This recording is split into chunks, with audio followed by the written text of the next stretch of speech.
अब ये जो है ये लेटरल साइड है स्कल की, इसमें इस व्यू को हम नॉर्मल लेटरलिस कहते हैं। इसमें हमें ऊपर की तरफ ये पैराइटल बोन्स नजर आ रही हैं। ये जो सूचर आ रहा है ये कोरोनल सूचर है।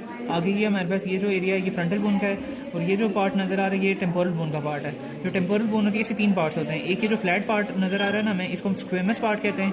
ये जो बैक साइड पे ये प्रोट्रूजन है इसको हम मेस्टाइडल पार्ट कहते हैं, और नीचे ये जो पार्ट है जिसमें ये स्टाइलाइट प्रोसेस भी होता है इसको हम पेट्रस पार्ट कहते हैं। ये हमें मिडिल क्रेनियल फोसा में से सही नजर आता है। ये जो जगह है इसको हम एक्सटर्नल अकॉस्टिक मीएटस कहते हैं। उसके बाद ये जो है ये हमारे पास ज़ाइगोमैटिक आर्च है। ये जो सूचर हमें नज़र आ रहा है टेम्पोरल बोन और पैराइटल बोन के दरमियान, इसको हम स्क्वेमस सूचर कहते हैं। आगे यहाँ पे अगर हम देखें तो ये एक एच शेप्ड सूचर बन रहा होता है, इस जगह को हम टीरियन कहते हैं। अब यहाँ पे जो है जो नियोनेट्स होते हैं यहाँ पे इसमें जो है स्पिनाइडल फोंटेनेले होता है, और इसकी इंपॉर्टेंस ये होती है कि इसके अंदर की तरफ जो होता है ना स्कल के अंदर की तरफ यहाँ पे मिडिल मेनिंजियल आर्टरी होती है। अगर यहाँ पे फ्रैक्चर हो जाए तो वो आर्टरी डैमेज होती है जिसकी वजह से एपिड्यूरल हेमाटोमा होता है। उसके बाद अगर हम बैक साइड से देखें तो ये जो हमें प्रोसेस नज़र आ रहा है ये मेस्टाइड प्रोसेस है। यहाँ पे मतलब ऑरिकल होता है कान के बिल्कुल पीछे, ये जो ये प्रोट्रूडिंग पार्ट होता है इसको मेस्टाइडल पार्ट कहते हैं। अब जो मेस्टाइड होता है इसमें यहाँ पे हमारे पास एक फोरामेन होता है जिसको मेस्टाइड फोरामेन कहते हैं।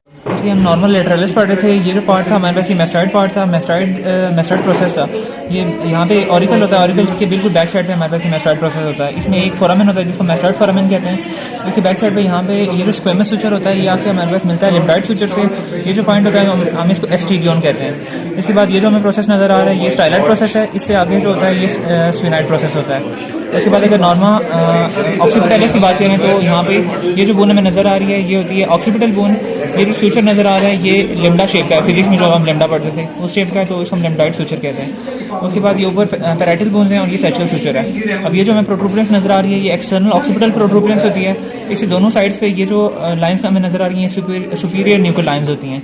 ये जो सारा पार्ट है ये हमारे पास ऑक्सीपिटल बोन का बेसल पार्ट होता है।